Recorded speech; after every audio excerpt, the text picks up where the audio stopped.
Hi guys, welcome to another episode of Eat This. I'm your host, Oliva O'Haire. Today I have Wynne Jones, who's the president of the Purchase Buddhism Club, as a guest, which I'm really excited about. And today we are making momos, or Tibetan dumplings. I recently just went on a trip to India this summer, and I was staying in northern India, and I was able to take this Tibetan cooking class where I got to make these. Sanjay was the instructor, and I'm really excited to bring it to you guys.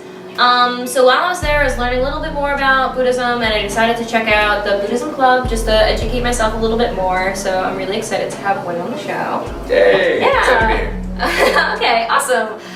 So just to get started, just some ingredients that you're going to be using. For the actual dumpling dough, you're just going to need, technically you're supposed to use baking powder, but I'm using baking soda instead. So I'm using flour, baking soda, and water. And then for the actual dumplings, what you're going to need is spinach. You can use any type of grated cheese. I'm using Parmesan cheese. You're going to need some ginger, pepper, salt, onion, and garlic, and a teaspoon of garlic. And I'll give the exact measurements as we go along with the show as well. So let's get started. So what I'm going to do first is I'm going to measure out the flour. So technically we need 4 cups of flour, so this should be enough. If it isn't, I have some extra flour. So what I'm going to have you do is I'm just going to have you measure out some of the flour, and you can just stick it in this bowl. Got it. And then I'm going to measure out the baking soda. So with the baking powder soda exchange, people often think that they're the same thing, but they're not. So if you need baking powder, for every 1 teaspoon of baking powder you need for a recipe, you use a 1/4 teaspoon of baking soda, because baking soda is just a little bit more potent. So I'll add that to that as well. There you go. Yes, you could just dive right in, right? How many cups? Technically it needs to be 4. I also just want to add, I'm very lucky to be sponsored by Purchase College Dining Services. So I was actually able to get a lot of these ingredients from Chef John at Terra Bay, which is super awesome. So thank you so much, Dining Services. All right. So 1/4 teaspoon.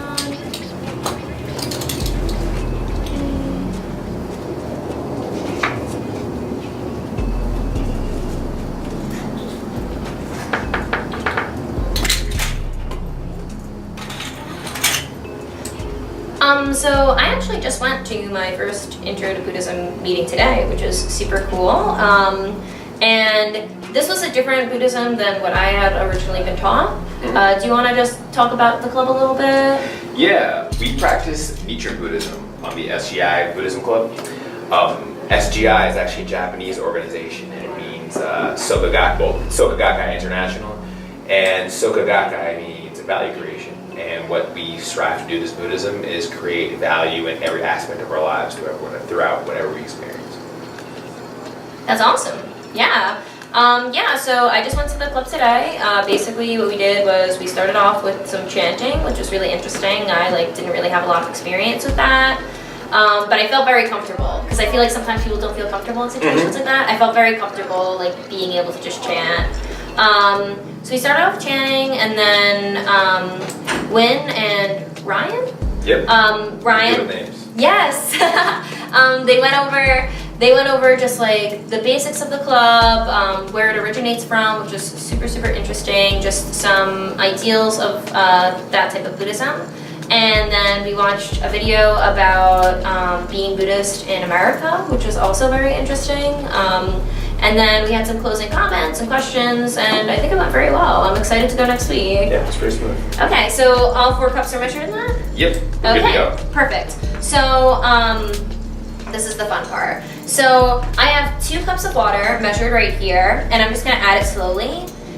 Are you in the mood to get your hands dirty? Let's do it. Okay, so basically what I'm gonna do is I'm gonna add a little bit of water at a time, and you're just gonna dig right in and mix it in with your hands. So I'm just gonna add a little bit of water, and then you're just gonna mix it in.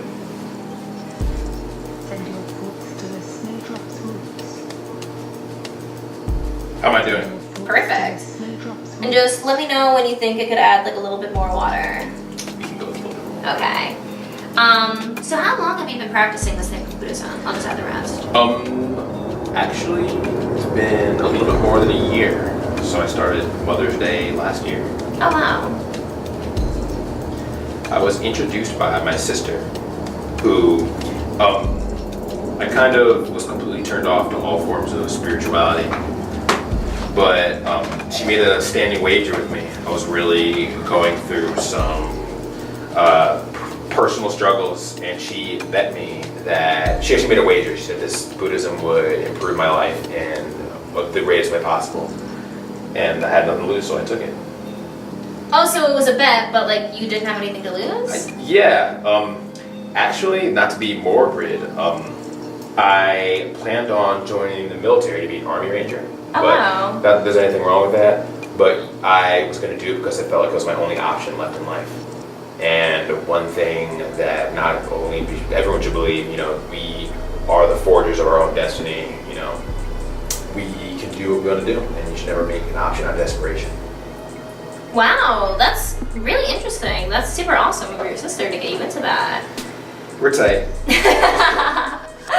Wow, that's really cool. So when you have like all of the like flour mixed in, and you're gonna want to like scrape in the sides too, because you want it to be like one solid mass. We're gonna set up a kneading area. So with this, because obviously flour is gonna get really sticky, you're gonna want to have like a good spacious area covered in flour.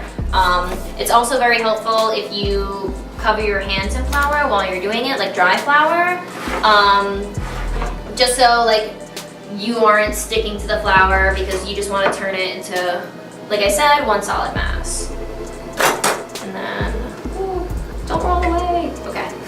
I'm sticking to the flour. It's an emergency. Okay, so try and get it off as best as you can, and then here you could add a little bit more flour to your hands and just try and like pat it off, you know? So I'm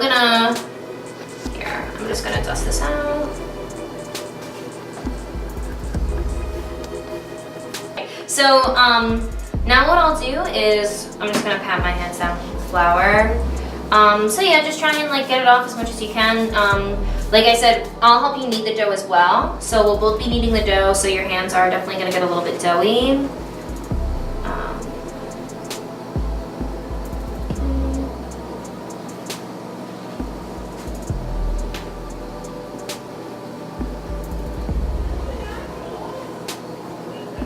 Yeah, so if you have, so if you're like trying to get it off, honestly, like you could always just like wash your hands. I feel like we definitely have a lot of flour anyway.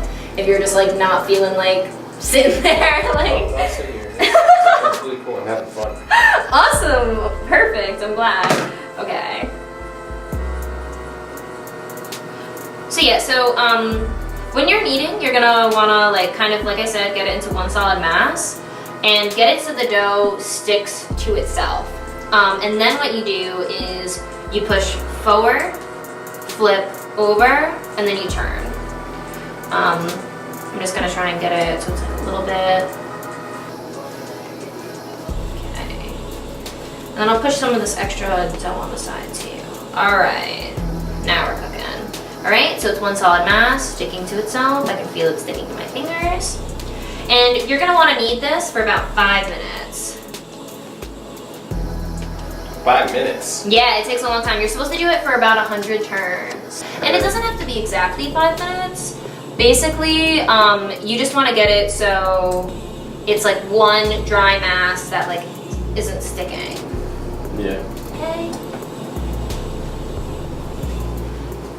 So I know you said that you explained how your sister got you into it, but do you mind going into a little bit of more depth of how you really stuck with it? Because that's an issue I find for myself, like sticking with meditation or like just sticking with the ideals of the practice. Okay. Well, I started because at the time I actually hated my job. You know, I was waking up and I was actually a salesman. So I would go into work, and I really thought that, you know, money would be the be-all, end-all, you know, financial stability of, you know, happiness. and I was there making money, but I felt terrible because of, you know, how I had to behave every day. And I really felt, and I guess my entire life I've been looking for extrinsic means to become like, happy. Like I went to school 6 hours away originally, but to get away from my family, but like a whole bunch of other different things. But at the time I really felt like my job was making me miserable.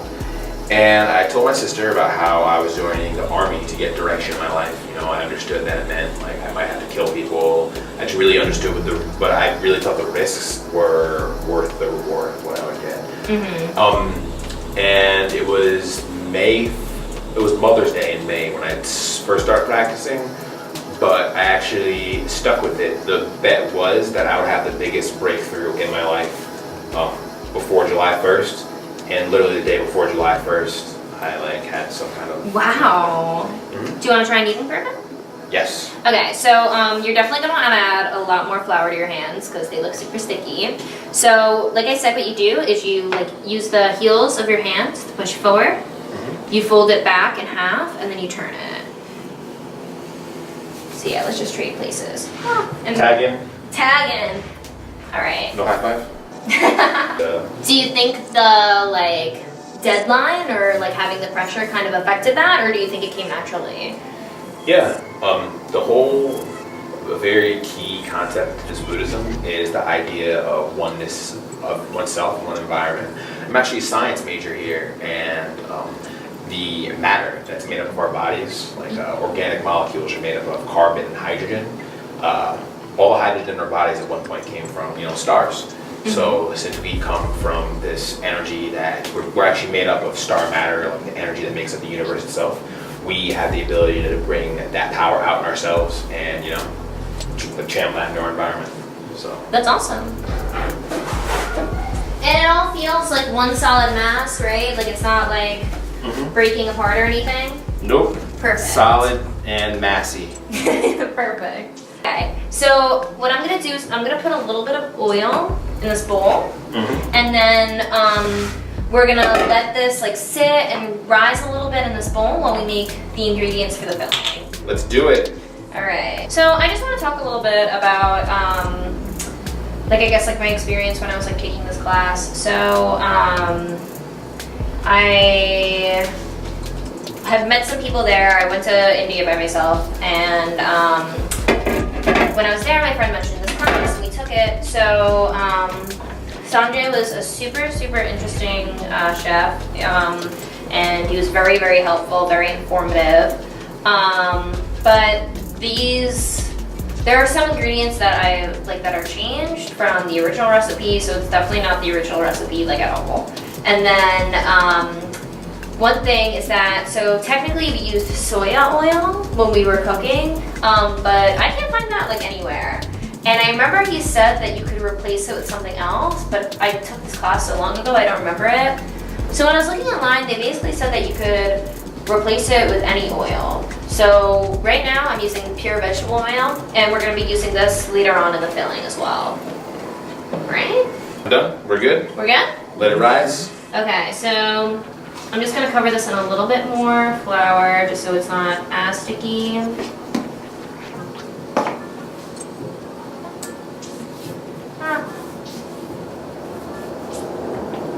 And yeah, we should be good to go. We could let it sit and rise. So what I did was I got like a wet towel, and I'm just going to place this on top. Alright? And then I'm going to let this sit here for a few minutes. Okay, so I want to replace this guy. Tag in. Tag in. Alright, perfect. So now what we're going to do is we're going to chop the spinach and the onion. Which would you prefer? You know, I'm feeling very emotional. I'll chop the onions. Oh, yes, perfect. Yeah. Okay, so originally this recipe calls, I think, for like a full onion. I really hate onions.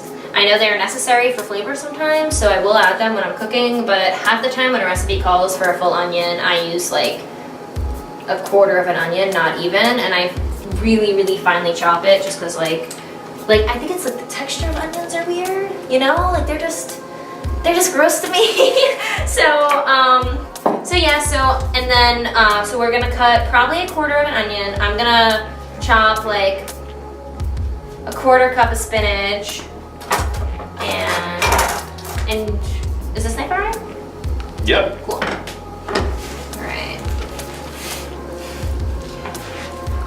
So, like I said, like I had like a little bit, and truthfully not really at all, like I just kind of became a little bit interested in Buddhism. Like I'm currently taking Professor Ironbiter's Buddhist Ideals and Philosophy class, which is pretty exciting. I like that class a lot. But for somebody who like really isn't experienced with it whatsoever, would you give like any recommendations for them, like how to just like start, or just like how to get involved with the club? You have meetings on campus Wednesdays at 7. Yeah, 7 in the commuter lounge and at the hub. Or you can email me, winthrop.jones@purchase.edu. Perfect. Yeah, because I feel like Buddhism is super intimidating. Like I just feel like first off, there are like so many different types, right? And then there's just like so much different education that comes along with it, and especially like if you aren't raised in like a country where the Dharma is really strong. Like I find it, I don't know, I just find it super, super intimidating. Yeah. Well, I was gonna say, I want to tell everyone I really appreciated how much bravery it takes to experience and try something that, you know, is most likely very, very new. Yeah. So I think this is about a quarter cup. I feel like spinach is so fluffy, it's kind of hard to tell, but yeah, this should be perfect. That's a lot of onion. See, I don't think you need that much. I kind of got to the end. I got so caught up in hacking this into pieces. So yeah, so what I would even do is maybe use like just cut up like this ring, and then like I said, like, and that's just my taste. Like you can really cook it however, if you're like crazy all in onions, like you can go for it. But I'm the type of person, like I definitely like it to be like super, super fine, like to the point where it's like I don't even notice it, you know? Just because it's so strong. Whew, I feel those tears coming, man. Yeah, it's been a really hard day. So interesting advice for cutting onions is if you run your wrists under cold water, that helps so much. And then another thing I've heard, but I've never tried, is if you chew gum while you're like cutting the onion, that's supposed to be super helpful. Do you want some like gum, or do you want to like run your wrists under cold water? Tell me how it is, and maybe you could wash your hands too, because I'm sure that's uncomfortable. Are you sure? Okay. Actually, let's do it. I'm just gonna add a little bit of the spinach into this bowl, and I'm actually gonna, these ones we don't really need, I'm just gonna cut these a little bit more. So, like I said, I feel like this is probably good, just like a little palmful I'm gonna end up using. Okay, so we can mix that together. And then we're gonna need a quarter cup of Parmesan cheese, thanks to Dining Services. Thank you, Dining Services.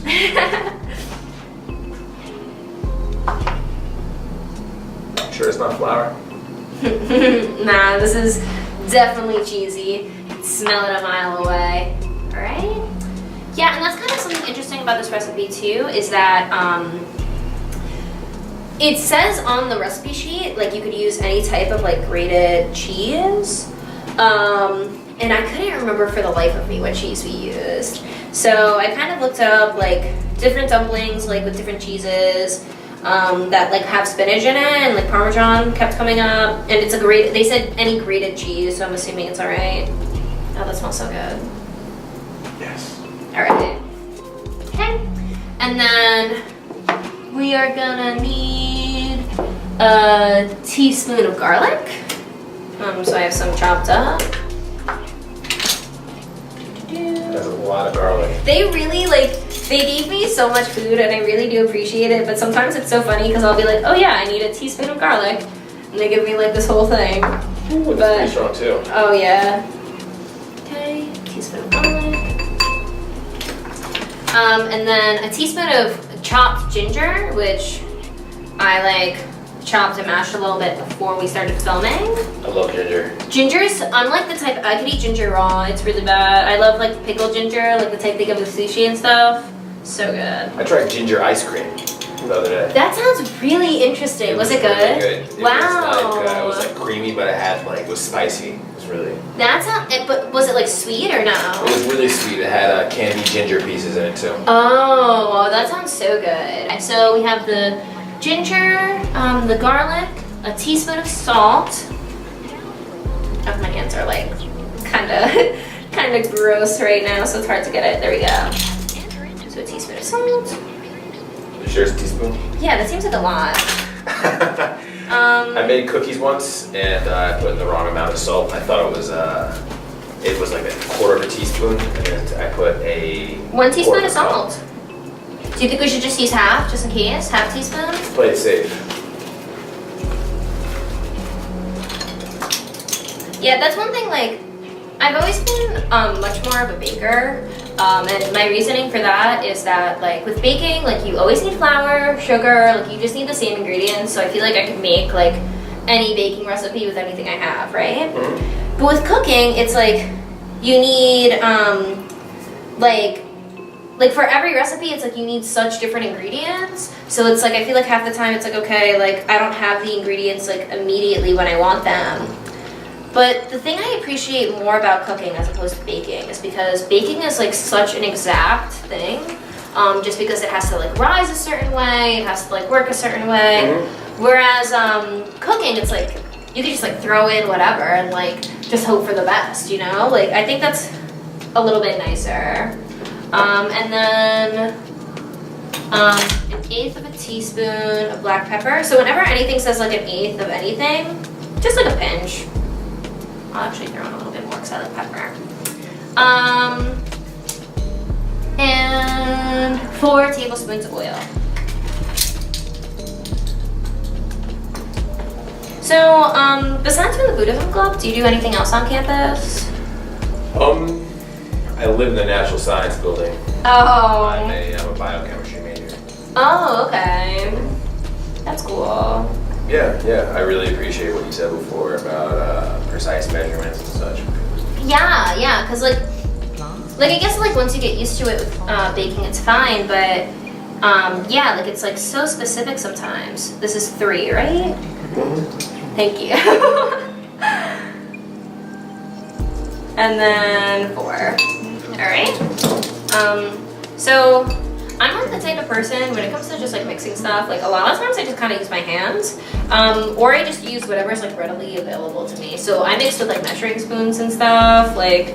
So Life gives you lemons, make. Yeah, apples. I'm just really lazy and I hate doing too many dishes. All right. Okay. Okay, so this is looking pretty good. And one thing I also want to mention is that technically the dough recipe is like for 70 momos, because the idea of it is that you're supposed to like use the dough like throughout the week as you go. So obviously I'm not going to be making 70 momos right now, but so we're probably going to have a lot of extra dough left over, so we could even just like, we don't even have to roll it out as much. All right, flour the table a little bit more.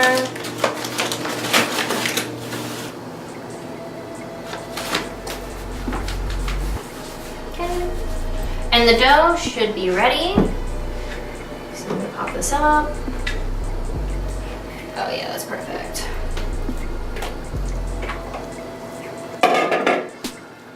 Okay, it's a little bit oily, but whatever, right?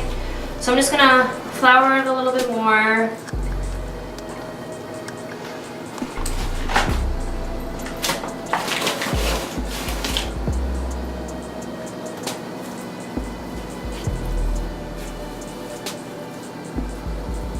Okay.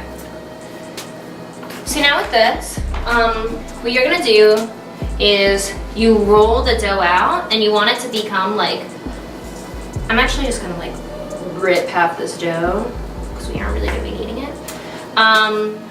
So what you're gonna do is you're gonna roll this out, and you want it to become like a long kind of like sausage shape. All right, so here you go, and then you can just like, you could use a little bit of flour on your hands if it gets sticky.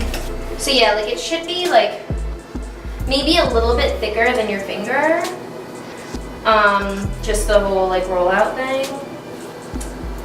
And then we're gonna cut this into the individual momos. So like I said, like I didn't want to mess up too much of the measurements that we had originally, and I'll always have fun making dumplings, so I'm probably just gonna use this later.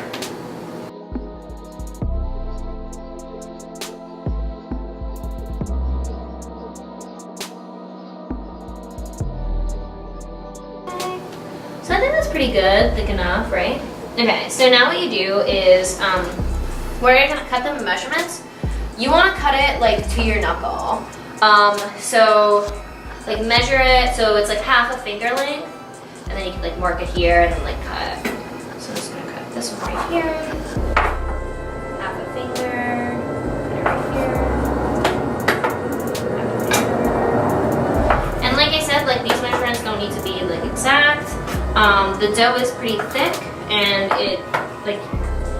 it's kind of funny because it's like, oh, you think like you only have like a handful of dough, right? But it's like you can make so much with it just from like kneading it and stretching it out. So now what we're gonna do, and some of these are like a little bit bigger than the others, but that's how life works, so not too worried about it. So what you're supposed to do is, we're technically supposed to roll this out, but honestly, you can kind of just use your hands, and you're gonna wanna make it like a circle shape. So even like maybe like if it's easier, like rolling it into a ball and then kind of like stretching down. And then you want the edges to be a little bit thinner than the center. So the center is gonna be the thickest part. It was so funny, I remember like, obviously like Sanjay has been like a chef forever practically, and like he's a professional, but he made them look so perfect, and mine looked so like lumpy and sad in comparison. So I'm a little curious as how these are gonna turn out, but I think it should be alright. It's on the inside that counts. Right? And if you notice that the dough is like really like flaky or cracking, you could always just wet your hands a little bit just to get it a little stickier, and then you can just work with that dough. So while you circle out some of those, what I'm gonna do is I'm actually just gonna start using some of this filling. So you're gonna do about a teaspoon of filling in each momo. But that's depending on the size of the momo, how it turns out. So it's just like whatever you think fits. Okay, good. So little drop. Done. And then what you're gonna do is you're gonna stretch it out, make sure that the edges are like fully covered, and then you fold it in half, and then you close these edges, and you like press them really tight with your thumb. You wanna make sure they're super closed, right?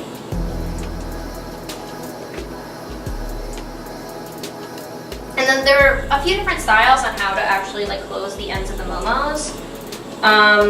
What you could do is you could kind of like push your thumb in and like twist it over, right? Trying to remember how we did it. Yeah, so it's like, oh yeah, you like pinch it in between your fingers and then you twist. So it's like, you pinch it in between your fingers and then you twist. Pinch it. Twist. These are gonna be some ratchet looking momos. But I think they're gonna taste delicious, so that's fine, right? Yeah, so this is how my first momo came out.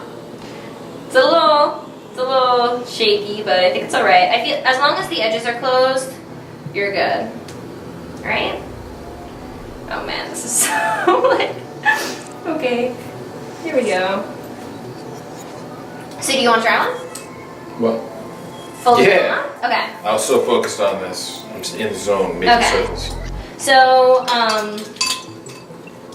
so yeah. So you want to use that one? Okay. You're gonna throw a little bit in there, and then you fold it in half, and then you like put it in between your pointer and your thumb finger, and then you like twist them so it stays shut, and then you could like twist them so it gets like a flowery design. I'm looking at how this is turning out. Definitely don't think I'm gonna be able to do flower design. And like I said, you really, like the most important thing is making sure that the insides stay inside the Momo. So you're gonna like pinch them shut. I actually think like that one's gonna come out good. I'm excited. Oh, this is such a mini Momo. Yes, it's gonna be so small. Momo is the name of Aang's Yeah. That like big furry. air bison. The bison. Air bison. Wow, that's a pretty cool thing. Yeah. Yeah, I kind of like just saying the word Momo. I think it's kind of fun. But yeah, like they're just basically like Tibetan dumplings. But they're everywhere, and you could have like fried momos. They have like potato momos, pork momos. I think originally momos were made with yak meat, which is pretty interesting. Yeah, that's like a huge thing. Like Tibetan butter lamps are made with like yak fat and stuff. I'm getting better at this. Yes. Oh, that one looks so good. Yes. Yeah, we should be ready to steam soon. Yes. Yes. So you can make these fried as well, but when you're frying them, you actually don't need the baking soda or baking powder at all because they don't need to rise. But yeah, so I'm just using my rice cooker as a steamer. But you could just use like an oven top steamer as well. But the rice cooker is a little bit more important because although I kind of doubt people are going to be making these in their dorms, you could make it in your dorm. That just seems like it would be a little complicated. But like, if you have the ambition for it, go for it, right? Nothing wrong with ambition. Mm-hmm. Okay. So like I said, I'm just gonna be using my rice cooker. I'm just gonna throw some of these bad boys in here. Yeah, I can only fit like a certain amount of time at a time, so we'll just see how the first batch comes out. But, so you're gonna steam these for about 15 minutes. Basically, you know that when the momos are done, when they're dry and not sticky.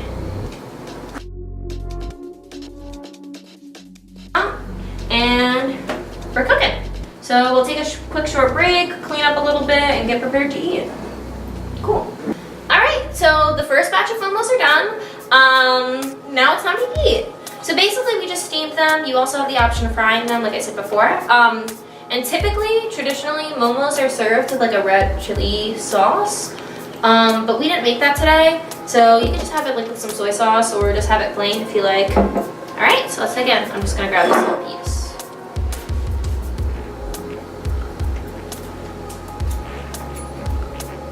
Mmm. Clutch. That's really good. Wow, the ginger is really good in this. Mmm. Oh my god, that was so good. Yeah. Okay, so I really like the Parmesan. yeah. So I'm really glad. I'm like super relieved that these came out really well because I was like anxious that I didn't have the right measurements or whatever. Wasn't using the right cheese, blah blah blah. Super, super awesome. Oh my god, I'm gonna be making these all the time now.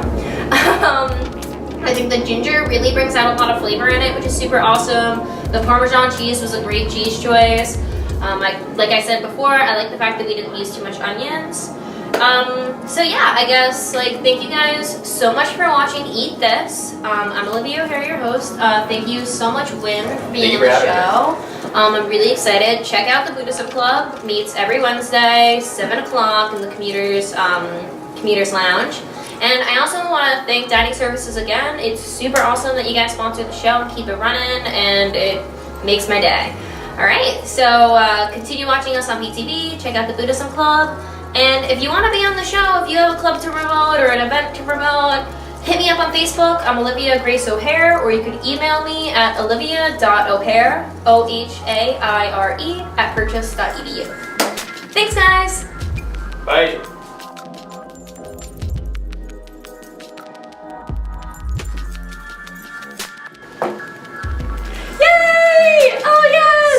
fucking cute, Olivia. I'm like crying. You have a Momo. You have a Momo. You did so much work. I will, Momo. Yes. We're good. Oh.